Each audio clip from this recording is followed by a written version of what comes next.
Assalomu alaykum hurmatli hamkasblar. Bugun haftaning shanba kuni 8 noyabr. Bugun boshlang'ich sinf o'qituvchilarining kasbiy rivojlanish soat tadbirlari bo'lib o'tadi. Shu munosabat bilan Zash shahar 8-maktabga ushbu tadbirlar o'rgangani keldik.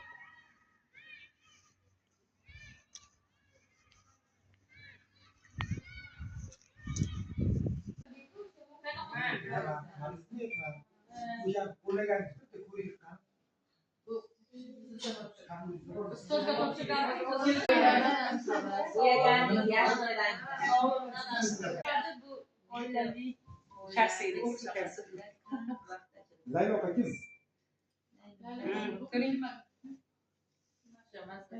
Abdulhalil va Laylo. Shunday e'tibor bermas ekansiz, to'g'rimi? Doktorlarga borolmayman-da. Shuning uchun vaqt natija men e'tibor kamroq beraman. Sizlar mana shu narsaga nima qilishimiz kerak ekan?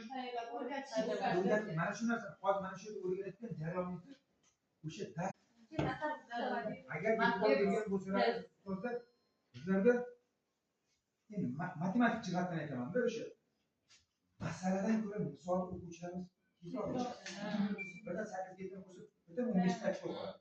Lekin o'sha matnga aylantirsangiz nima qiladi? O'sha bitta o'qituvchi dars bergani uchun o'sha narsa ham unga nima bo'ladi? Motivatsiya harakat bo'ladi. Yana o'sha matematikani o'rganish jarayonida ko'proq hayotga bog'lab o'tganligimiz uchun o'sha o'qish darsini ham ona tili maqsadingiz qanaqa? O'tirib deymi?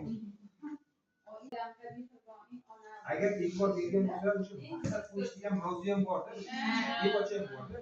3 ta yo'l bor.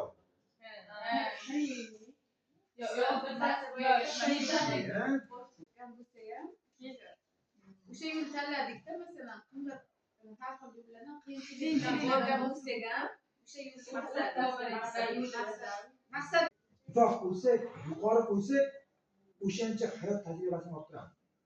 Mana aytamiz, o'quvchilarimizga aytamiz, mana maktablarda ko'p bo'lamiz, o'sha maktablarda o'quvchilarga bitta maqsad qo'ygan. Sen milliy sertifikatni olsang bo'ldi. Bo'ldi, shundan keyin hayot to'xtab qoladi.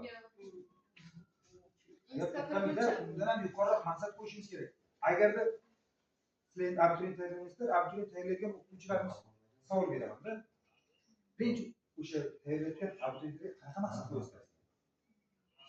Grant kirish kerak. O'sha boyagi milliy sertifikatni olgandan keyin bo'ldi deydi. Men deydi, institutga kirdim deydi. To'g'rimi?